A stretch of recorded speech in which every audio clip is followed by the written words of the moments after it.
एक और बुद्धि तो समझ में आई, मगर विवेक थोड़ा एक्सप्लेन कर दीजिए। विवेक इज द डिस्क्रिमिनेशन, ठीक है, कि सही क्या है गलत क्या है, टू बी एबल टू से कि at this point this is the right action for you, ठीक है, बेसिकली ऑब्जेक्टिविटी जिसे हम कहते हैं। Is it just sensibility? Sensible, you can say that, ठीक है, कि to be able to distinguish between two things and say this is the right thing to do and this is not the right thing to do, and it can also be very personal. Okay.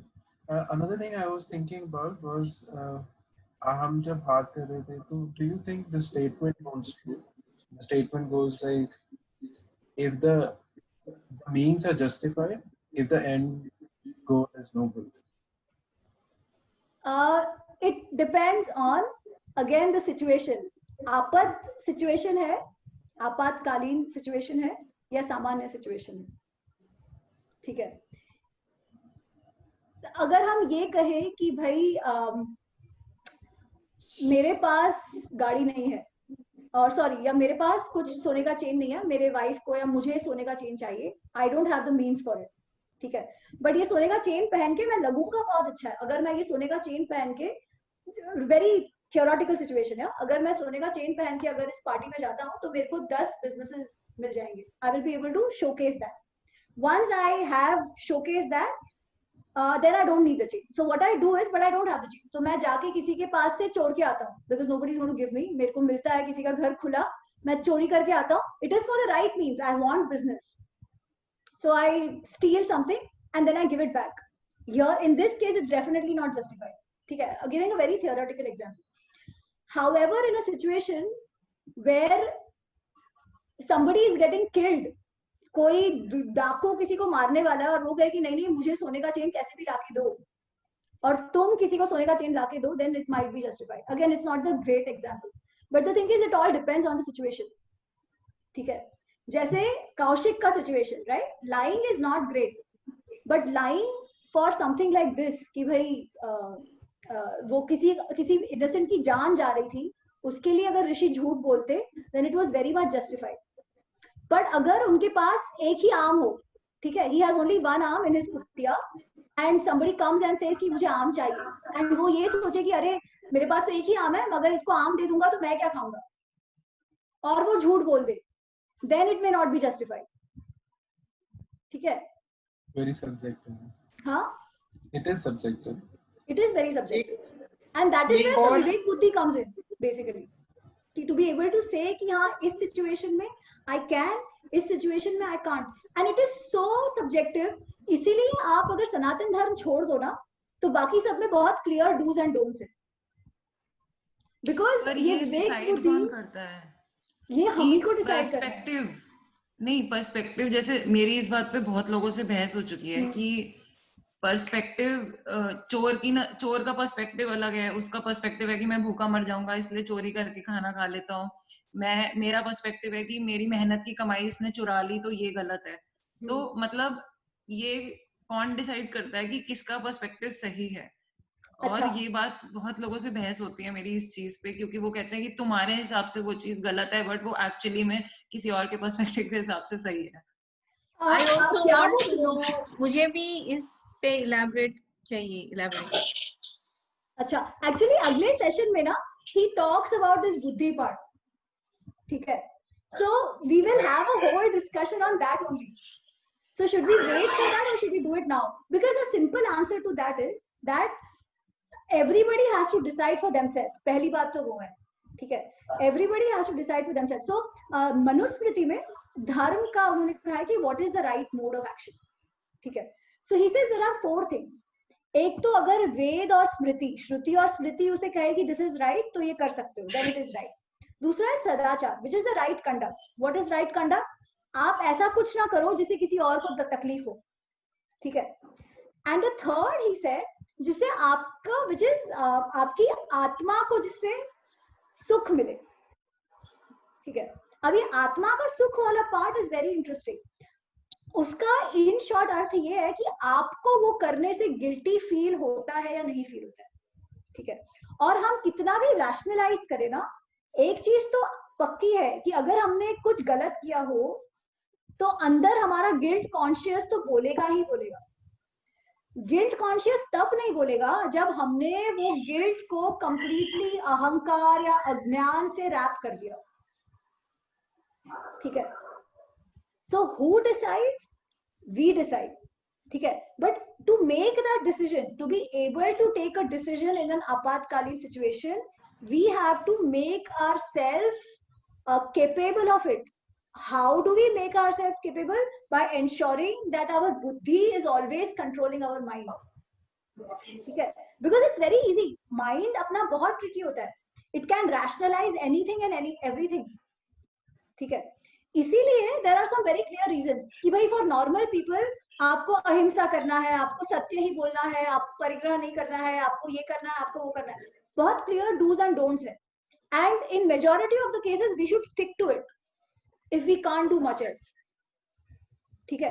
So sticking, जैसे हमारे जो धर्म शास्त्र है उसमें भी बहुत clear है कि ऐसा करना है या ऐसा नहीं करना है, तो it's always better to stick to it.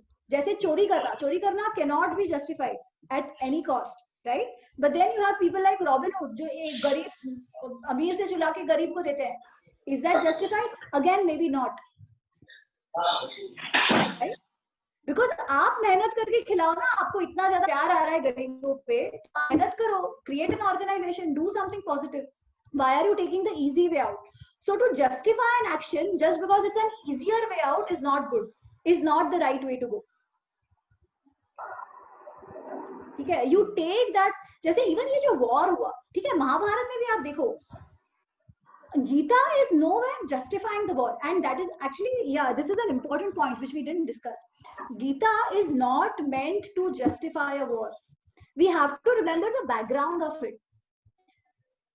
एक तो जब द्यूत हुआ, जब वो गेम हुआ द्यूत का, गैम्बलिंग हुआ, तब in spite of knowing कि यहाँ पे गलत हुआ है, I have been cheated, Yudhishthir accepted the 13 years of वनवास. Why? Because he knew he is at fault, ठीक है। तो जो रूल सेट हुए थे पहले, which was decided कि 13 years वनवास पे जाना है, if they lose, he took that up. He played by the rule, ठीक है। 13 साल का वनवास किया, 13 साल का वनवास खत्म करने के बाद भी they sent a messenger कि भाई अब हमको हमारा राज्य दीजिए, ठीक है। So there was an attempt at peace. क्या बोला दुर्योधन कि नहीं होगा, हम कुछ नहीं देंगे, ठीक है। इसके बाद भी there was an attempt. Krishna goes himself and Krishna says, आप इंद्रप्रस्थ भूल जाओ, आप हमको केवल 5 गांव दो, उतना ही दे दो, we don't want this war, ठीक है। So the war happened as the last resort, it was not the first resort, ठीक है। War is never an answer. एमी जी, हाँ, महाभारत का जब ये प्रकरण आता है जिसमें कृष्ण भगवान जाते हैं लास्ट दूत बन के, मतलब जो अपनी ये बी.आर. चोपड़ा जी की महाभारत है इसमें, तो वो कहते हैं कि युद्ध तो कभी विकल्प होता ही नहीं। जब भी वो बोलते हैं ना कि भीष्म पितामह के केशव युद्ध तो हम भी नहीं चाहते पर कदाचित, जब भी वो कदाचित बोलते हैं तो कृष्ण भगवान कहते हैं कदाचित इसलिए, जब चाहते ही नहीं आप लोग युद्ध तो फिर कदाचित कैसा आपका। तो वो कहते हैं कि युद्ध तो कभी भी विकल्प होता ही नहीं है, ठीक। और उस टाइम फिर दुर्योधन बीच में कूदता है, फिर वो बताता है कि मैं पावरफुल और मैं क्या, और फिर वो पूरी कहानी शुरू होती है। तो असलियत लोगों के ऊपर डिपेंड होता है कि भाई जब कुछ आप यही समझो कि आपको रास्ता ही नहीं कुछ भी लड़ने के सिवा, तो लास्ट में तो लड़ना ही पड़ेगा। Absolutely. जो रैशनल लोग होंगे वो कहेंगे जी जी जी जी बोलिए। नहीं भाई, मतलब इवन एट दैट पॉइंट, इतना इनजस्टिस होने के बाद भी they wanted peace, they were willing to compromise, ठीक है। बट जब एक हद से ज्यादा अधर्म बढ़ जाए, ठीक है, जब वो वहां पर भी आपको उतना भी लीवे ना दे रहे हो, तब आप क्या करो। और जब आप देख रहे हो कि वहां पर जो बड़े बड़े विद्वान लोग बैठे हैं, जो धर्म की ज्ञाता है, वो भी कुछ नहीं कर रहे। भीष्म पितामह देखो, द्रोण देख लो, द्रोणाचार्य देख लो, कृपाचार्य देख लो, these are all great humans, right, who know what is right and wrong, but in spite of that they are quiet. अच्छा, अभी तक तो दुर्योधन राजा बना नहीं था, आप ये याद रखो, ठीक है। अभी तक जैसे कि अच्छा, जब 13 वर्ष वनवास भी हुआ था ये पांडवों का, तभी लोग बहुत खुश थे दुर्योधन के राज में। पर याद रखो, दुर्योधन का राज नहीं था, राज था धृतराष्ट्र का with the help of Vidur. Vidur was the minister. Vidur was helping make decisions for the जनता. ठीक है, इसीलिए वो ठीक था. जब पूरा कंट्रोल दुर्योधन के हाथ में आता, a guy who has no control over his emotions. वो पता है जब वनवास का टाइम था तब जंगल में गए होते हैं, ये लोग तो जंगल में गए होते हैं पांडव, तो दुर्योधन कर्ण ये सब ऐसे ही उनकी मजाक उड़ाने जंगल में जाते हैं, and there they have a war with the jungle tribe. ठीक है, क्यों? क्योंकि दुर्योधन वहां की लड़कियों को छेड़ने लगता है. So हाँ, वो खाना बनाते हैं, मतलब जो जंगल में खाना नहीं मिलता हाँ, उसकी वहां तक उसकी महक जाती है, वो उनको चिढ़ा चिढ़ा के एंड खाते हैं ना बेसिकली खाना. ये जो ट्राइब है वो लोग उनको पकड़ लेते हैं, बंदी बना लेते हैं कर्ण और ये दुर्योधन को. ठीक है, तो he is that kind of a man. तो अगर उसके पास पूरा राज्य आ जाता तब तो वो क्या ही, अगर ये लोग मान जाते कि ठीक है भाई हम तो वापस वनवास पे चले जाएंगे, हमको वॉर नहीं चाहिए, सारा दुर्योधन को करने दो. तो जब वैसे भी वो किसी की बात नहीं मानता था, जब विदुर भीष्म सब चले जाते तब तो फिर वो क्या करता राज्य का, है ना. A man who has no control over his emotions, he is not right to rule. तभी जाके इवेंचुअली वॉर वाज अंडरटेकन. तो this is very clear to understand कि we have a concept of अपात धर्म वेयर द नॉर्मल सामान्य धर्म things can be twisted around. ठीक है, this is for your ends to means वाला thing, what justifies what doesn't justify. So just for the end, any kind of means is not justified unless that is the only option available to you eventually. So this has to be clear, and this is the same with the war as well. हाँ श्रुति. मेरा एक सवाल था जो श्लोक 22 के related है, आज के श्लोक में जो आपने बोला था कि आत्मा जो है वो जब उसका पुराना हो जाता है शरीर, तो वो शरीर छोड़ के आत्मा चली जाती है. तो कोई लोग जो ऐसे होते हैं कि एज के पहले ही उनका देहांत हो जाता है या मृत्यु हो जाती है. कोई बच्चे 5 साल में जाते हैं, कोई तो माँ के कोख में ही जाते हैं. तो फिर तभी आत्मा का क्या रिलेशन, जैसे आपने बीच में एक बोला था कि कर्म का भी एक बॉन्ड होता है, तो उसका कुछ रिलेशन है इसमें, या फिर मतलब ऐसा क्यों होता है? आप देखो, ये अगेन महाभारत में है.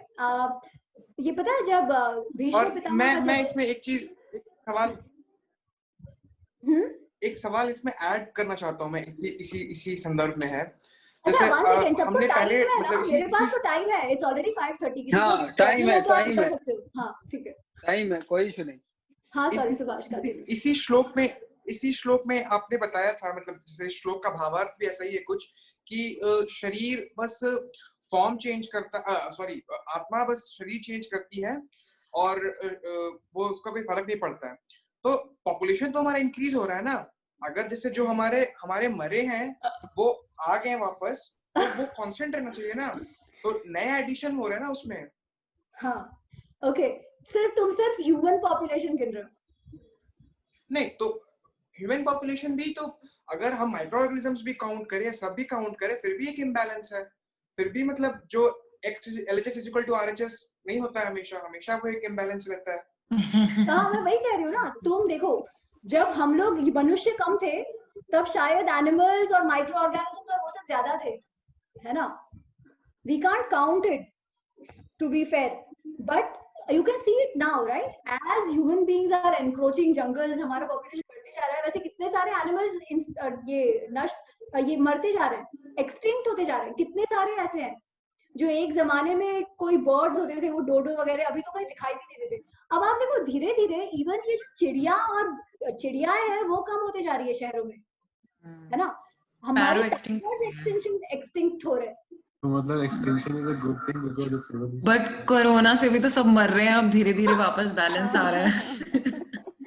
देखो जब खाली हो रहे रास्ते, तो वापस रास्ते में भी प्राणी आने लगे हैं. तो नहीं, लेकिन फिर भी जितना उनका डिप्लीशन हो रहा है उतना उससे ज्यादा हमारा गेन हो रहा है, उससे ज्यादा जैसे डोडो मरे या फिर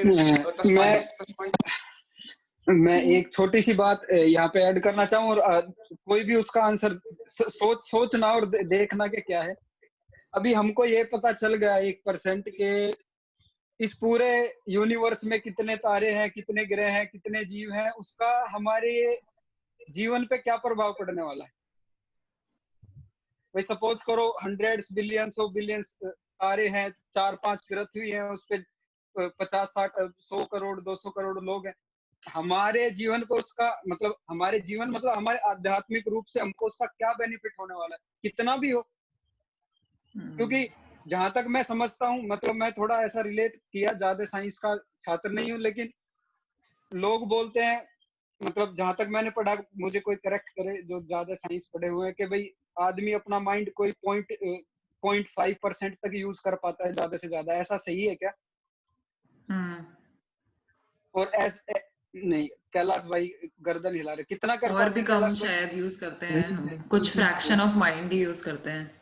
They say हम लोग 10% is what you're using at a time, but the thing is, every section of your mind is supposed to do different jobs. So if you're doing something else, then other part of your mind is functioning. Actually हमारे Although brain research में is still out, jury's तो scientist लोग believe करता है जो दिखता है वही बिलीव करता है, ठीक है। हमारे ब्रेन में ना माइलिन होता है, ठीक है, माइलिन व्हाइट कलर का रीजन होता है।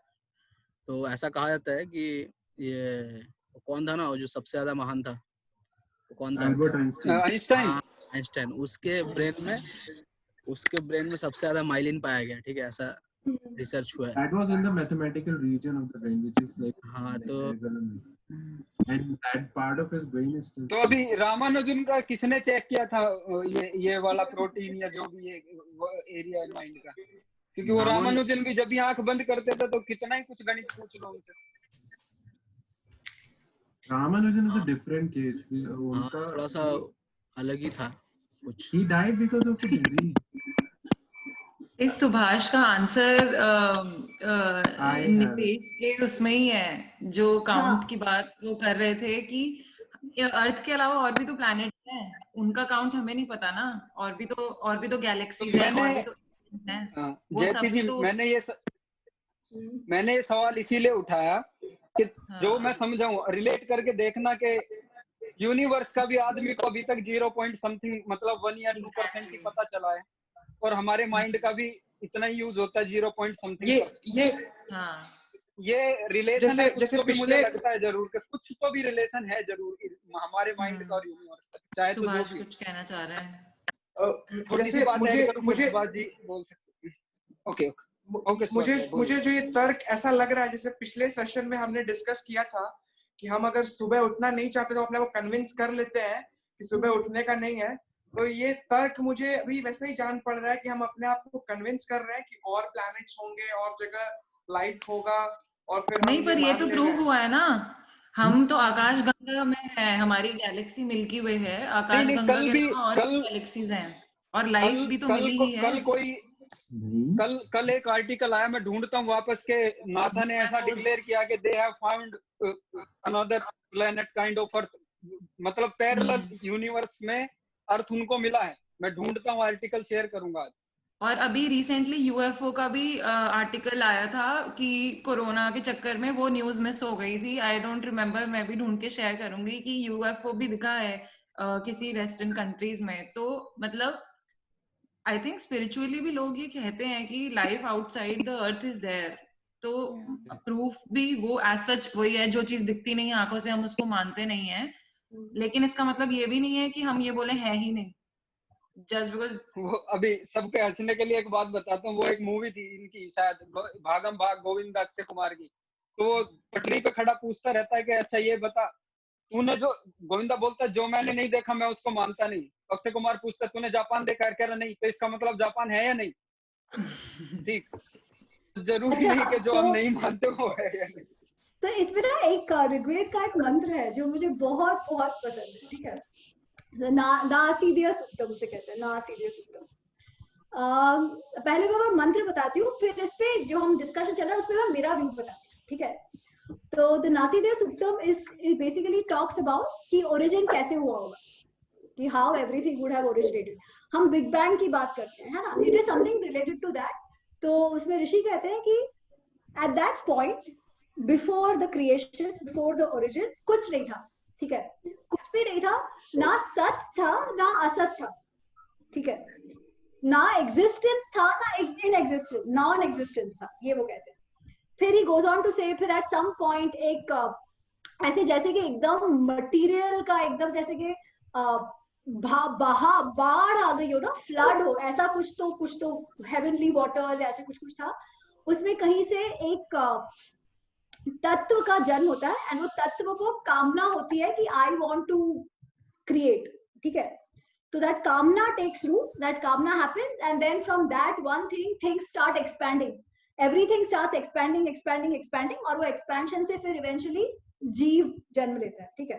तो ये पूरा 3-4 श्लोकों में it explain. Then in the end it says कि ये जो ऊपर की थ्योरी हमने बताई है, ये ऋषियों ने इस पे कॉन्टेम्पलेट किया, एंड ये ऋषियों को ऐसे लगा कि ये ऐसे ऐसे हुआ है, ठीक है.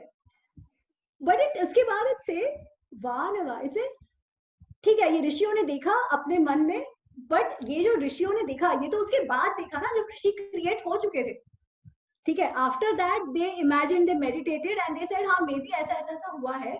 सो ही सेज अच्छा, बट एक्चुअली तो ये किसे पता होगा? उनको जो क्रिएशन के पहले थे, who would have actually seen it to have a प्रत्यक्ष प्रमाण. प्रत्यक्ष किसने देखा होगा? जो क्रिएशन के पहले थे. क्रिएशन के पहले कौन था ये कोई नहीं जानता, हम अज्यूम करते हैं शायद कोई देवलोक थे, ठीक है. So he ends it saying that this may be or this may not be. वाह न वाह, कहते हैं नासिदीय सूक्तम, ठीक है.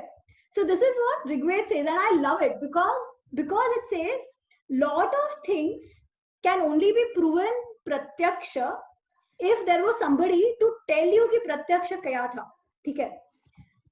Most of those things will never have a pratyaksha. So maybe there will be different theories, but there will always be some things which cannot be explained. Does it mean it did not happen? We don't know. Does it mean it happened? We still don't know. Maybe or may not be. That is the Nasidiya Suktam given in Rigved. ठीक है, after the entire theory of creation. That ये हो भी सकता है, ये नहीं भी हो सकता है. We can't know for sure. तो ये जो बात है ना reincarnation की, my view on that is we can't know for sure. Now we do know that there are people who know about their past lives, or they claim to know about their past lives. Do I remember my past life? No. ठीक है. But there's something else to it. I do know, I mean we do observe that we are all born different. ठीक है. There are some people are born with certain inherent characteristics. Some people are born in a certain inherent characteristics. कोई अमीर के घर पे पैदा होता है, कोई गरीब के घर पे पैदा होता है, and eventually हमारा जो सराउंडिंग है उससे भी हमारे आज की लाइफ का some aspect decide होता है ना. So why is it different for different people? ठीक है. Unless and until you believe in the karma aspect of it, you will have to assign this to randomness. ठीक है. या तो आप कहो ये सब randomly हो रहा है, या तो आप कहो there is a pattern to it, and that pattern can only be explained if you believe in the karma theory. And the karma theory will only make sense if there is rebirth. Else you cannot define any. ठीक है. So this is how it progresses. Now, तो हम कहेंगे reincarnate होता है, तो are the equal number of people? Maybe, may not be. Have we counted? I don't know. ठीक है. Have we undertaken that exercise to say कि भाई कितने total योनि, we say 84,000 योनि, 84,000 योनि में, और हर 84,000 तो योनि है, उसमें कितने सारे लोग हैं, कितने सारे number of living organisms है. Do they all add up? We don't know. ठीक है. So the answer of this will be inconclusive till somebody actually carries out that study कि पहले कितना था और अभी कितना है. What we have to understand is that as a concept and not just reincarnation stand alone. Reincarnation with karma as a concept, or karma with reincarnation as a concept, does it make sense to us? One. And second, does it help us behave in a way that is sustainable to the society? If these two answers are yes, then we decide for ourselves whether it makes sense or whether it doesn't make sense. ठीक है. This is the view. हम reincarnation में मानते हैं, Christians नहीं मानते, मुसलमान नहीं मानते, तो क्या कि कुछ aspect जो मानते हैं वो तो reincarnate होते हैं, जो नहीं मानते वो नहीं होते. How do we explain this, right? So it's not that, it's not this or that, it's whether the concept as a whole with karma, with rebirth makes sense to us. And this answer we all have to give for ourselves. There will never be a right answer for it. Okay, scientifically speaking, Professor Jim Tucker and Dr. Professor Ian Stevenson from University of Virginia has done exceptional research on reincarnation. So anybody interested can check it out. He has documented about thousands of cases. इसका ना कोई link होगा, वो तो इस पे डालना, link WhatsApp link group है लिंक ना, उस पे डालना। हाँ, मैं ग्रुप में डाल दूंगा, but this is very interesting research and it is like scientific and like proper documentation of people remembering their past life. शायद उसमें एक पायलट की भी कहानी है जो सेकंड वर्ल्ड वॉर में जापान हाँ, पे हाँ। बॉम्ब गिराने में थे, है ना? Exactly. हाँ, हाँ, ठीक, उसकी थोड़ा मैंने documentary पढ़ा है भी है इसको YouTube अंकल पे। उससे। Yeah, yeah, yeah. बिल्कुल। अच्छा Super एक सेकंड, accepted. मनीषा जी को कुछ कहना है। मनीषा जी।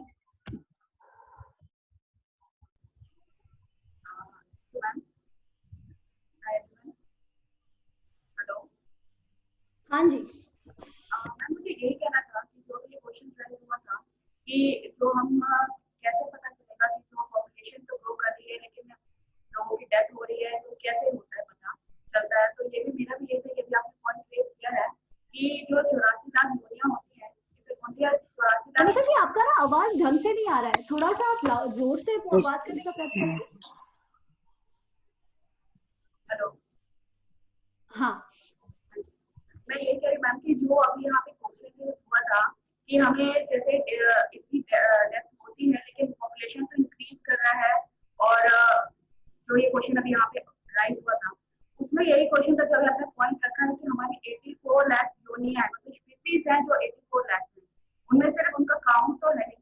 तो जो हमारा, और हर चीज में चाहे वो एक एंट हो चाहे वो एक ह्यूमन बॉडी हो, आत्मा सब में सेम होती है। तो हम अपने कर्मों के हिसाब से अलग अलग योनियों में जन्म लेते हैं, और कहते ये हैं कि शायद से बहुत पुण्य कर्मों के बाद ही जाकर के हम एक ह्यूमन बॉडी में आते हैं। वो 84 लाख योनियां जीने के बाद शायद हमें ये, क्योंकि ये सबसे ब्लेस्ड फॉर्म है जन्म का, इसमें हम अच्छे कर्म करके अपना अगला जन्म सुधार सकते हैं। तो इसलिए हमारे को अपना जो पॉपुलेशन बढ़ता हुआ दिखता है, लेकिन जो ये क्वेश्चन था इसमें ये है कि जो योनियों में डेथ होती है या जो रोज में कितने, हम एक कॉमन सी बात है कि हम अपने घर में मच्छर, चींटियां, मक्खियां, इनको जो मार रहे हैं, इनमें भी वही सेम आत्मा है जो हमें है। तो इनका तो कोई काउंट नहीं है कि ये कितना मर रहे हैं। इंसान मरता है तो हम उसे काउंट कर लेते हैं कि कोरोना से इतने मर रहे हैं, पर डेली में कितने मर रहे हैं ये इनफेक्ट हमें पता चलता है। इनफैक्ट वो इनफेक्ट जो दिखते भी नहीं है, कुकिंग के टाइम, मॉपिंग के टाइम हमसे जो मर जाते हैं, वो भी तो योनियों में ही काउंट होते हैं। इसलिए हम उनको काउंट करके अपनी पॉपुलेशन के साथ मैच नहीं कर सकते। और अभी जो एक और क्वेश्चन आया था, श्रुति जी ने पूछा था कि जैसे कि कोई आपने कहा था कि बॉडी अब शरीर बदलती है पुराने होने पे, लेकिन कई बच्चे मतलब मदर के होम में ही डेथ हो जाती है। वो इसलिए होता है, आई थिंक कि ये हमारे कर्म है। जैसे हम कर्म करते हैं, शरीर वैसा ही, शरीर आत्मा वैसा ही शरीर धारण करता है, उसकी आयु भी उतनी ही होती है। हम किस तरीके की मृत्यु प्राप्त करेंगे, कितने कष्ट से मरेंगे और कब मरेंगे, ये हमारे कर्मों पर डिपेंड करता है। अगर हमारे कर्म अच्छे हैं तो लॉन्ग लाइफ और पीसफुल डेथ होती है, और अगर हमारे कर्म बहुत खराब थे तो शायद वो मदर की होम में या एक बहुत ही एक्सीडेंटल डेथ या कुछ ऐसा जो देख के मतलब लगता है कि ओ माय गॉड कैसी डेथ। तो शायद आई थिंक ये इसलिए ही होता है कि हमारे कर्म कैसे। फैंटास्टिक जी मनीषा जी, बहुत बहुत धन्यवाद। Thank you for both the points and I agree with you. I think on the other point, मैं जो कह रही थी, श्रुति जी का जो प्रश्न था, आप अगर महाभारत की हम ये एग्जाम्पल लेते हैं, तो जब देवव्रत या भीष्म पितामह का जब जन्म हुआ था, तब उनकी माँ हम कहते हैं गंगा और पिताजी शांतनु, है ना। तो वो तो 8वें पुत्र थे। उनके पहले जितने भी 7 पुत्र हुए गंगा जी को, उन्होंने उनको बहा दिया गंगा में, है ना। और उन्होंने क्या कहा कि ये जो थे, ये वसु थे जिनको श्राप मिला हुआ था, ठीक है, कि ये एक्चुअली स्वर्ग लोक वाले थे, इनको श्राप मिला हुआ था कि इनको जन्म लेना था, ठीक है। बट उनका उतना ही था, they had to take birth and go back, इसलिए मैंने उनको मार दिया। पर देवव्रत जो है, उसका शायद कोई कार्मिक बंधन पेंडिंग होगा इस धरती पे, उसका कोई काम शेष रह गया होगा, इसलिए वो रहता है, ठीक है। तो इसमें मैं एग्जांपल, मतलब रियल लाइफ एग्जांपल ऐड करता हूँ। सदगुरु जग्गी वासुदेव को तो सब के सब लोग जानते हैं, बिल्कुल सभी जानते होंगे बिल्कुल अच्छे से, अभी तो ऐसा कोई है नहीं। सदगुरु जग्गी वासुदेव की या तो आप बायोग्राफी पढ़ लें या उनके मुंह से ही आप उनकी बात सुन लें। पुराने टाइम में जब एनी बेसेंट भी थी, वो तो एक मॉडर्न सा टाइम था जब एनी बेसेंट थी, तो वो लोग एक ऐसा पावर बॉडी बनाना चाहते थे, मतलब एक ऐसा पावर स्ट्रक्चर जो युगो युगो चले, मतलब बिना ह्यूमन बॉडी के एक ऐसी पावर, मतलब मैं एक्सप्लेन नहीं कर पा रहा, इंग्लिश के भारी भारी से शब्द है तो कम पकड़ता है दिमाग मेरा थोड़ा, ठीक। तो उसका एक एग्जाम्पल है, भोजपुर मध्य प्रदेश में एक शिवलिंग बनाया था बहुत सारे साधुओं ने मिलके, और वो उसको, वो जो एक पावर है पूरा यूनिवर्स जनरेट करती है, उसका एक सूक्ष्म रूप ऐसा कुछ वो उसमें बनाना चाहते थे शिवलिंग में। तो वो भोजपुर में शिवलिंग है और वो बीच से फटा हुआ है ऊपर से नीचे तक, वो कंप्लीट नहीं हो पाया था उस टाइम। और जो ध्यान लिंगम है जो अपना कोयम्बटूर के आश्रम में है सदगुरु के, वो उनको 3 जन्म लगे उस लेवल तक पहुंचने को, मतलब उसको पूर्णता प्राप्त करने को जो वो करना चाह रहे थे। उनका एक, कल मेरा एक दोस्त है उसने मुझे उनका 100 साल पुराना एक फोटो दिया है, जब वो उनका नाम शिव योगी बोलते थे, तो वो शिव योगी थे उस टाइम भी उनका बीच में रह गया था, फिर वो मर गए। उनके गुरु पालनी स्वामी थे, साउथ में सबको पता है पालनी स्वामी के बारे में ज्यादातर, ठीक। तो कर्म अगर आपका यहाँ छुटा है और आप उसके प्रति वाकई में डिवोटेड है, तो ये तो मुझे ऐसा लगता है कंफर्म्ड है कि आपको नेक्स्ट में ये मिलने वाला है। आपको परमपिता परमेश्वर ऐसा मौका जरूर देंगे कि आप वापस आके उसको कंप्लीट कर ले, लेकिन डिवोशन लगता है उसके पीछे कि आपका डिवोशन किस लेवल का है। क्योंकि मैं इस बात को बिल्कुल भी नहीं मानता था, ठीक है। फिर क्या हुआ कि मेरे पिताजी बिल्कुल सामान्य से किसान है, ठीक, गुसैल भी है, तो वो हमने उनको थोड़ा सा समझा बुझा के मेडिटेशन पे ऐसे बोल दिया कि आप थोड़ी देर भजन किया करो सुबह। तो वो सुबह 4 बजे उठते हैं और 2 घंटे भजन करते रोज सुबह। तो जो आदमी थोड़े से ऐसे होते हैं ना रिजर्व, कुछ कहना नहीं, कुछ सुनना नहीं, कम से कम विचार है दिमाग में, तो उनका थोड़ा जल्दी सिग्नल भिड़ता है, ऐसा जो स्पिरिचुअल सिग्नल है जल्दी लगता है। तो उन्होंने हमको बताया बाद में कि उनको कोई ऋषि आते थे, मतलब जब भी वो ध्यान में बैठते 2 घंटे तक, कोई सफेद वस्त्र सफेद दाढ़ी बिल्कुल ऋषि जैसे, और वो ऐसी ऐसी जगह लेके गए मैंने आज तक सोची ना देखी ना इमेजिनेशन में भी मेरी नहीं है। तो हमको लगा कि कुछ हेलुसिनेशन टाइप पिताजी को कुछ तो भी कथा कहानी हो गई है। तो मैंने और मेरे भाई ने उनका इंटरोगेशन शुरू किया थोड़ा थोड़ा। अच्छा ये ऋषि थे, विश्वामित्र टाइप तो नहीं थे, ऐसे तो नहीं थे, कैसा गेटअप था? तो उन्होंने सब बातों को नकार दिया। उन्होंने बोला नहीं, मैंने जो महाभारत में देखा उनसे मैच नहीं करता, जो मेरे गांव के बड़े हैं जो ऐसे गेटअप के हैं उनसे भी कोई मैच नहीं करता। फिर एक दिन क्या हुआ, कुछ घटना हुई ऐसी, तो उन्होंने गुस्से में एक दिन उनको बोल दिया कि तुम आते हो और जो मेरा नुकसान होता है तुम ही करते हो रोज आके, ठीक है, तुम ही कर रहे हो हमारे साथ जो सब गड़बड़ हो रही है। पिताजी बोल रहे कि उस दिन के बाद आज तक खूब प्रयास कर लिया, वो दिखता नहीं है, पता नहीं कहाँ गए, वो दिखते नहीं है। और उससे पहले वो रोज मिलते थे और मेरे पिताजी बैठते भी थे 2-2.5 घंटे बैठते थे भजन में सुबह सुबह। तो ऐसा है जरूर, जब तक मैं नहीं मानता था, लेकिन उसके बाद मैंने मानना शुरू किया क्योंकि ये प्रत्यक्ष प्रमाण है। और सब अपने के बारे में जानते कि झूठ बोलते हैं या नहीं बोलते, तो पिताजी सीधे स्वभाव के झूठ का मतलब ही नहीं है कुछ, जो बात है, नहीं है तो नहीं है। तो ये है, अगर हम लोग ट्राई करें। और मैं बार बार अपने ऊपर इसलिए कहता हूँ क्योंकि मैं एक्सपीरियंस कर रहा हूँ, और मैंने ओशो से भी सुना, मैंने स्वामी विवेकानंद को पढ़ा, रमन महर्षि के बारे में भी थोड़ा पढ़ा, ठीक है, परमहंस योगानंद से पढ़ा, सदगुरु जग्गी वासुदेव पढ़ा, युक्तेश्वर महाराज पढ़े, लीरी महाराज से, जितनों का भी अभी तक सबका पढ़ा है। सबका मुझे यही निचोड़ मिलता है कि एक्सपीरियंस खुद का होना चाहिए। किस ऋषि ने या किस बड़े लोग ने कितनी मेहनत करके क्या एक्सपीरियंस पाया, उनका दिखाया रास्ता हमको हेल्प कर सकता है, लेकिन उनका अनुभव हमारा अनुभव नहीं होगा। पर इसमें मैं एक चीज ऐड करना चाहूंगी, क्योंकि नितेश तुम जो कह रहे हो ना वो सही है, अनुभव की बात और पॉजिटिव बात है।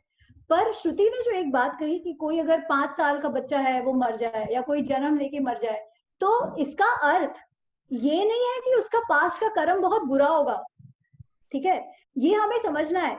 ये अच्छा या बुरा, अच्छा हो या बुरा हो, है ना, ये तो हम समझ पाए ना समझ पाए मैं नहीं जानती। इसका अर्थ ये जरूर होता है कि उसका कार्मिक बंधन जो था वो उतना था इस जन्म के लिए। Yeah, I think that is very important that we get it. That it is not कि we are getting punished if we go away early. No, exactly. हम लोग सिर्फ उतना करने आए थे आज और उतना हो गया हमारा और हम निकल लिए. It has nothing to do with good, bad. We are not bringing anything. We are just saying कि इतना हमारा कर्म था, इस जन्म का हम इतना ले आए थे. And even जब हम we go away from the mother's body itself, we perhaps realized, hey, this is not what I came to do here. हम लोग को कुछ और करना था, तो चल मैं अभी निकल लेता हूँ फालतू में. Why should I take take birth and do something else.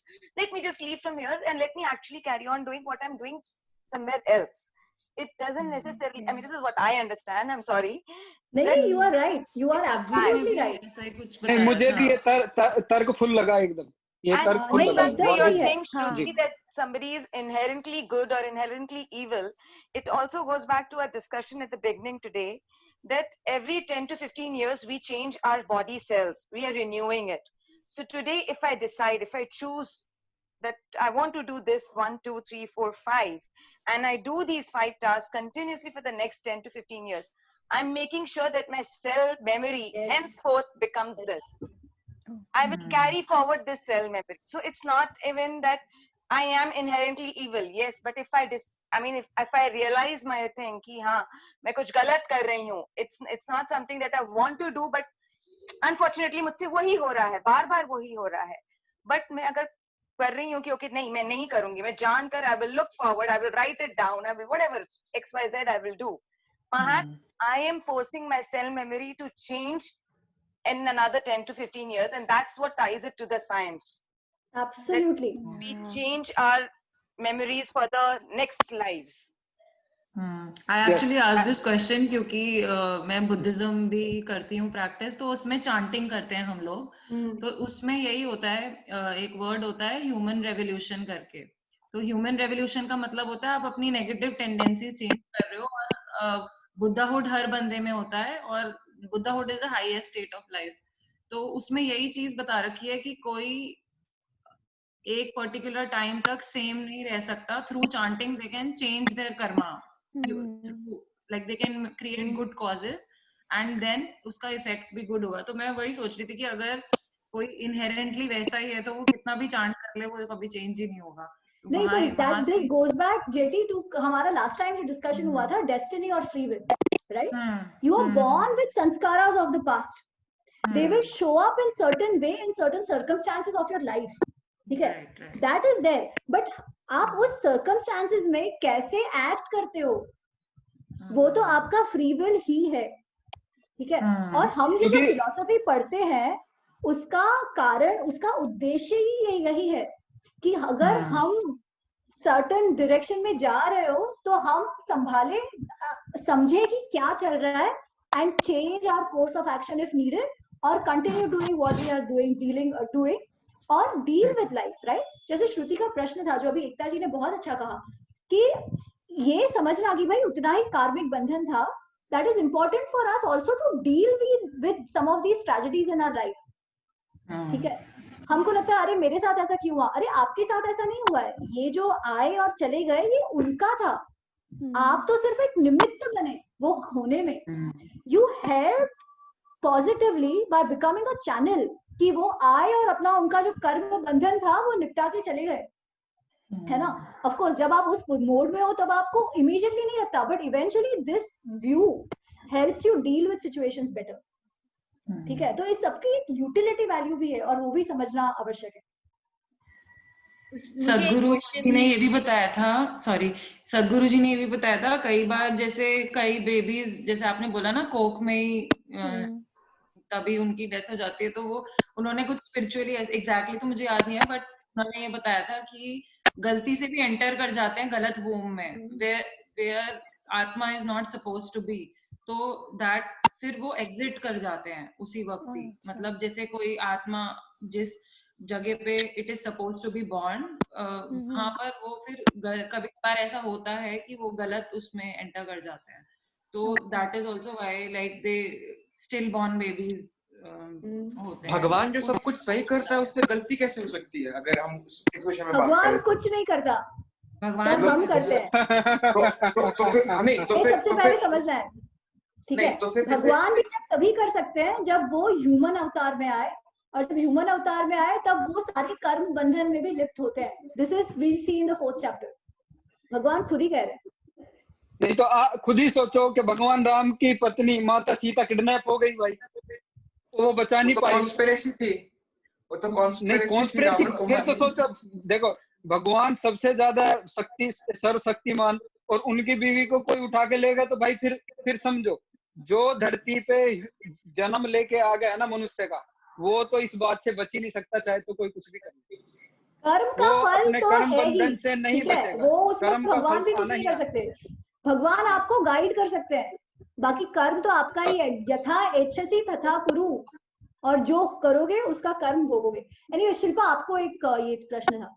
हाँ हाँ जी शिल्पा जी, कुछ हाँ, मुझे एक क्वेश्चन है कि आपने अभी कहा कि जो जन्म लेते हैं और अर्ली एजेस में मर जाते हैं, वो अपना काम करके, समझो वो छोटे से काल के लिए अपना कर्म करने आए हैं और तम कर्म करके चले गए हैं, बट देन काफी बार उनके अगर डिपेंडेंस होते हैं, छोटे बच्चे होते हैं या वाइफ होते हैं, वो यंग एज में अगर चले जाए तो उनकी उस लाइफ का कर्तव्य तो नहीं कर पाए.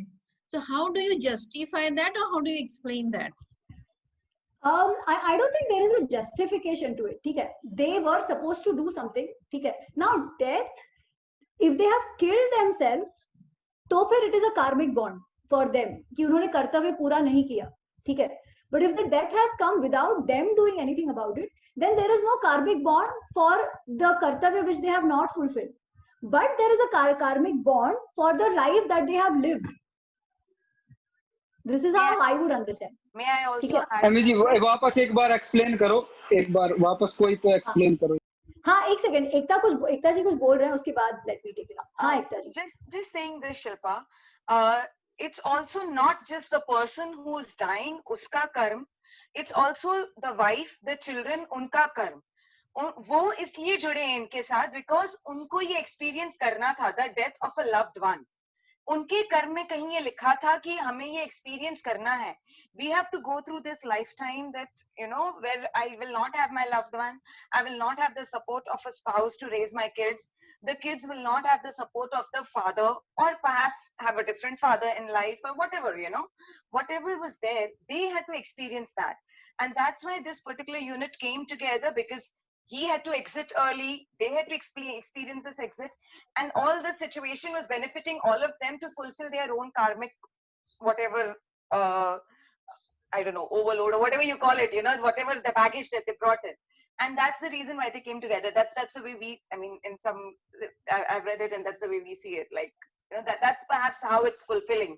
It's not necessary that he's holding the bond. In fact, he's just playing the part that they wanted him to play, and it was beneficial to their karmic growth. Fantastic. We call it runanubandhan. Runanubandhan. Run is basically the debt you have with each other. जब तक वो debt है, तब तक वो बंधन है.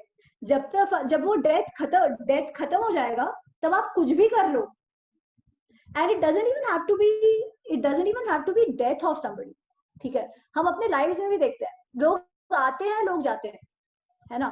So true. किसी के साथ हम पहली बार मिलते हैं और वो इतना ज्यादा बॉन्ड बन जाता है कि जिंदगी भर रहता है. किसी के साथ बचपन से हम रहते हैं और फिर अचानक से सब खत्म हो जाता है. Even that part is your ऋणानुबंधन. जब तक है तब तक है.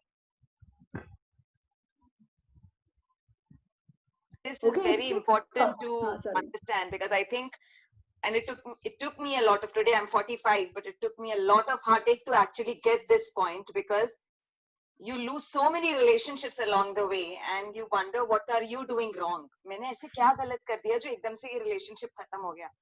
And that's when you realize, no, it's not me, or it's not even that person. It's just we were not meant to be together. And it could be your close cousin, it could be a close relative in the family. It's not, I'm not talking about flimsy friends and stuff like that. It's just, as she says, somebody from your childhood. And then you just kind of give up because, nahi tha. I mean, that's a very nice word you said. I'm going to learn about that.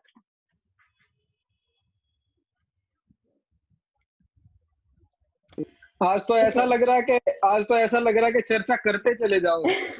वाकई में बहुत कुछ, 2-3 बातें तो बहुत अच्छे से clear हुई है आज. बहुत अच्छे से क्लियर हुई है 2-3 बात.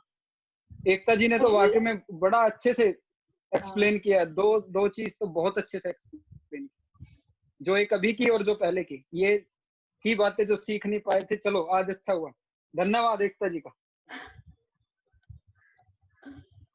अम्मी जी के छत्र छाया में थोड़ा हम भी सीख लेते हैं. आई थिंक काफी सारी चीजें जो है ना, ये गीता, ये सब फिलोसफी तो एक चीज है, बट ये सब भी तो लाइफ एक्सपीरियंस से ही लोगों ने सीखा है ना. ऋषियों ने भी जी। जो कहा है वो लाइफ को डील करते करते ही सीखा है। तो ये सारी चीजें ऐसी है कि इनके लिए जरूरत नहीं है कि बुक लेके बैठो या बुक पढ़ी हो तो ही समझ आए। ये सब सेल्फ अनुभव से है, सेल्फ इंट्रोस्पेक्शन से है। This is all basically common sense that way. Common sense is trivialising it, I won't call it, मतलब not in the trivial sense but basically life sense which we learn with life. So yeah, all of us have that in us.